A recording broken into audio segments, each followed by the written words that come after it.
बिस्मिल्लाहिर्रहमानिर्रहीम, अस्सलाम वालेकुम। आज जो है हम फ़ीचर्स ऑफ पैराबोला से रिलेटेड जो हमने एग्जांपल लास्ट टाइम की थी उसका सेकंड पार्ट करेंगे। तो एग्जांपल कुछ इस तरह थी कि हमने कहा था कि एक लड़का है अली, उसने जो है वो बॉल जो है वो अपवर्ड जो है वो फेंकी है, और हमने उस एग्जांपल के फर्स्ट पार्ट में ये पता किया था कि वो बॉल जो है वो कितनी देर बाद ग्राउंड को हिट करेगी। तो उसी एग्जांपल का जो है वो सेकंड पार्ट हम देख लेते हैं।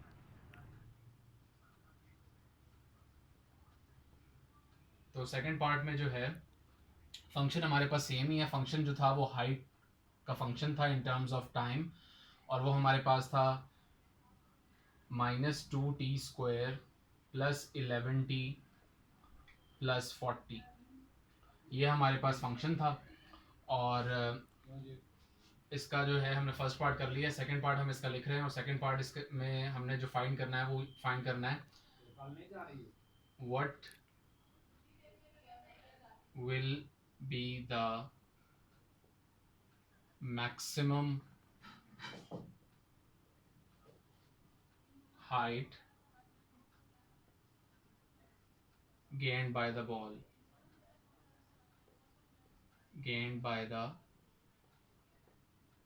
ball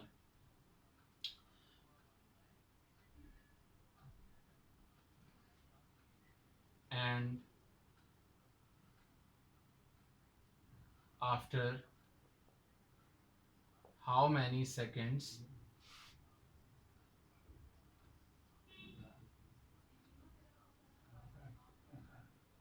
the ball will reach this height।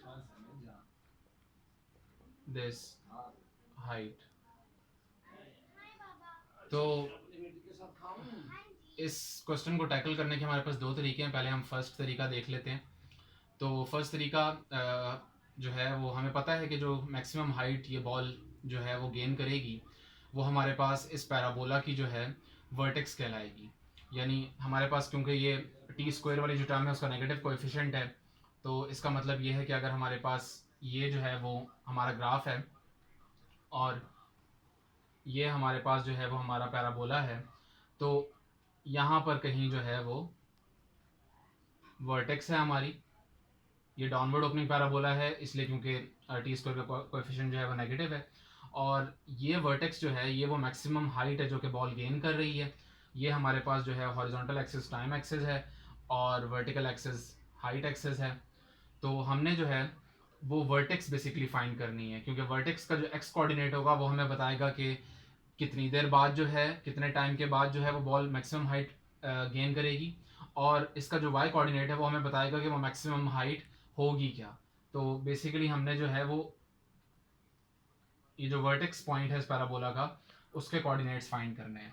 तो इसके हमारे पास दो तरीके हैं। पहला तरीका ये है कि हम जो है वो ये जो हमारे पास इक्वेशन है इसको जो है हम कन्वर्ट कर लें वर्टेक्स फॉर्म में। तो वर्टेक्स फॉर्म में कन्वर्ट करने के लिए हम जो है वो स्क्वायर कंप्लीट करते हैं क्वाड्रेटिक इक्वेशन का। तो स्क्वायर कंप्लीट करने के लिए हमारे पास जो है वो ये होता है कि हमारी जो फर्स्ट टर्म है वो जो है वो पॉजिटिव होनी चाहिए। t² होगा तो वो स्क्वायर कंप्लीट होगा। तो यहाँ से अगर हम जो है वो ले लेते हैं -2 कॉमन ले लेते हैं, तो हमारे पास आ जाएगा t² -11/2। क्योंकि हमारे पास 2 यहाँ पे कॉमन नहीं है तो 2 बाहर निकाला है हमने कॉमन के तौर पे, तो यहाँ पे 2 डिवाइड हो जाएगा और यहाँ पे हमारे पास आ जाएगा t-40। ये बेसिकली हमारे पास जो है वो बन जाएगा। तो अब हमने जो है वो जो फर्स्ट टर्म थी वो हमारे पास एक स्क्वायर की फॉर्म में आ गई है और हमें इसी तरह चाहिए थी।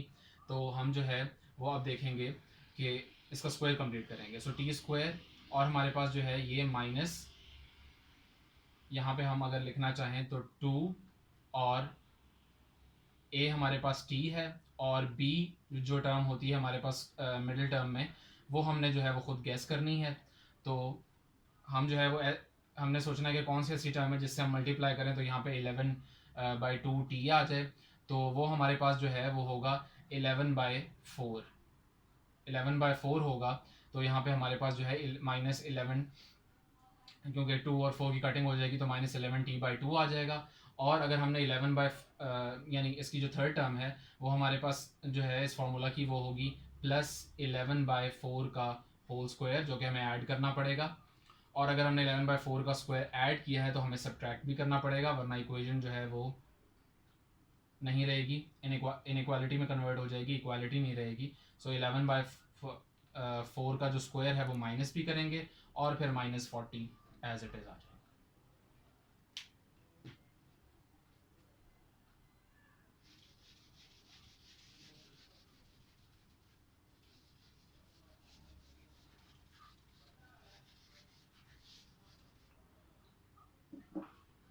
तो ये हमारे पास जो है, जो ये चीज़ जो लिखी हुई है वो हमारे पास है h(t) equal to -2 times t -11/4 का होल स्क्वायर, बल्कि यहाँ पे हमारे पास जो है वो एक हमसे छोटी सी मिस्टेक हुई है। -2 जब हमने कॉमन लिया तो यहाँ पर हमारे पास बल्कि हमारे पास इक्वेशन जो थी उसमें 40 था, तो यहाँ पे हमारे पास जो है वो 20 रह जाएगा।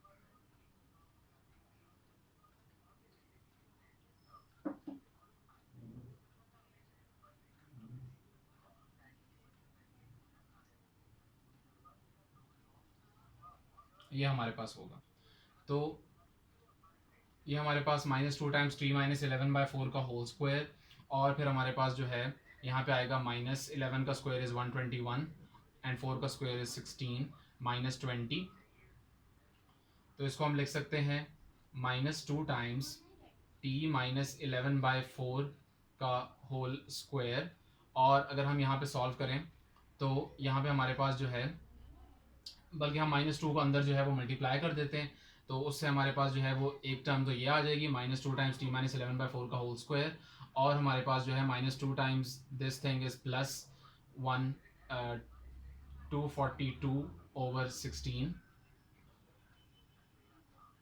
माइनस, बल्कि माइनस माइनस प्लस और 40। इसको हम मज़ीद सिंप्लीफाई कर सकते हैं।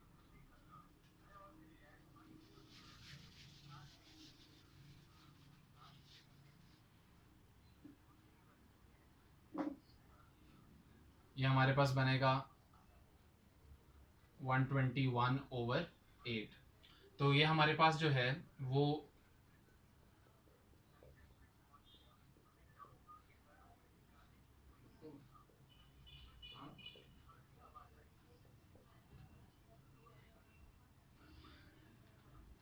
यहाँ पे अगर हम देखें तो ये हमारे पास जो है वो वर्टेक्स फॉर्म है हमारी क्वाड्रेटिक इक्वेशन की, क्योंकि इसमें हमने स्क्वायर कंप्लीट कर लिया है। -2 जो है वो इस चीज़ को इंडिकेट कर रहा है, हमारे पास माइनस का साइन इस चीज़ को इंडिकेट कर रहा है कि हमारे पास जो पैराबोला है वो डाउनवर्ड ओपनिंग होगा। और सेकंड चीज़ जो हमने इसमें देखनी है कि वर्टेक्स फॉर्म जो है उससे हम कैसे अंदाज़ा लगाते हैं कि उसमें एक्स और वाई कोऑर्डिनेट वर्टेक्स के क्या होंगे, क्योंकि ये हमारे पास एक स्क्वायर है, इसका आंसर जो है वो हमेशा या तो जो है वो ज़ीरो के इक्वल होगा या ज़ीरो से बड़ा होगा। तो ये हमेशा हमारे पास ग्रेटर देन और इक्वल टू ज़ीरो है। जब ये ग्रेटर देन और इक्वल टू ज़ीरो है तो क्योंकि ये मैक्सिमम पॉइंट मैक्सिमम हाइट वाला पॉइंट है, वर्टेक्स है, तो इस एक्सप्रेशन का, ये जो h(t) है बेसिकली, इस एक्सप्रेशन का जो है मैक्सिमम आंसर हमें, या मैक्सिमम वैल्यू हमें कब मिलेगी? मैक्सिमम वैल्यू हमें तब मिलेगी जब यहाँ पर हमारे पास ज़ीरो होगा, क्योंकि अगर यहाँ पर ज़ीरो होगा तो -2 times anything zero is equal to zero, और यहाँ पे हमें जो हाइट मिलेगी वो मैक्सिमम मिलेगी। अगर यहाँ पे आंसर पॉजिटिव आ जाए तो -2 से वो आंसर पॉजिटिव जो होगा, ज़ीरो से बड़ा जो होगा, वो मल्टीप्लाई होके बड़ी वैल्यू आ जाएगी। वो बड़ी वैल्यू जो है, जो इन दोनों में से जब माइनस होगी तो हमारे पास मैक्सिमम हाइट हमारे पास नहीं आएगी। तो हम लिखेंगे फॉर,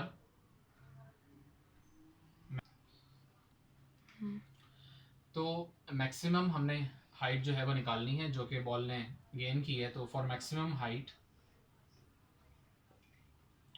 हमें पता है, मैक्सिमम हाइट के लिए for this expression to have its maximum value, this thing must be equal to 0. So t -11/4 is equal to 0. T is equal to 11/4. यहाँ से हमारे पास t की वैल्यू आ रही है, यानी वर्टेक्स जो है या वो जो टाइम है जिसके ऊपर ये बॉल जो है वो मैक्सिमम हाइट हमारे पास गेन करेगी, वो ये हमारे पास टाइम है। और इसके अलावा हमने जो सेकंड चीज़ फाइंड करनी है वो ये फाइंड करनी है कि कितनी हाइट गेन करेगी। तो उसके लिए हमारे पास जो है, जो सिंपल है कि हमारे पास t इज इक्वल टू 11/4 जो है हमारे पास टाइम आ चुका है। और अगर हमने वो हाइट जो है पता करनी है तो वो सिंपल जो है, जब हम इसमें 11/4 पुट कर रहे हैं इस एक्सप्रेशन में, तो हमारे पास 11/4 माइनस 11/4 इज 0, 0 का square is 0, 0 into something is equal to 0। तो सिर्फ ये हमारे पास जो हाइट बच रही है ये हमारे पास मैक्सिमम हाइट होगी। तो मैक्सिमम हाइट अगर हम बॉल की निकालना चाह रहे हैं तो वो सिर्फ हमारे पास क्या होगी, वो होगी h of 11/4 is equal to 121/8 plus 40। h of 11/4 is equal to 8, 121 plus 320। और ये हमारे पास जो है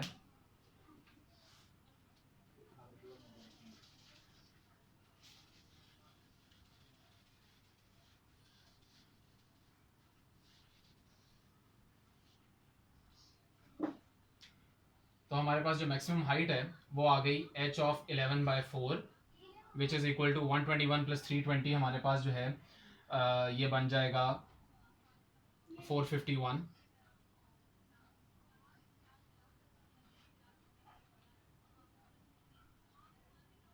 बल्कि ये हमारे पास जो है ये 320 और 121 हमारे पास जो है 441 बनेगा, 441, 441/8। अब मेरे पास कैलकुलेटर नहीं है वरना मैं इसका आंसर पॉइंट में निकाल लेता।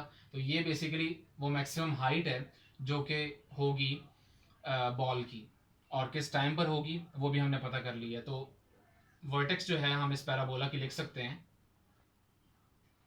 वो टाइम जिसके ऊपर मैक्सिमम हाइट है वो है 11/4, और वो हाइट जो कि मैक्सिमम है बॉल की वो है 441/8। तो यहाँ पर हमारा ये क्वेश्चन ख़त्म हो।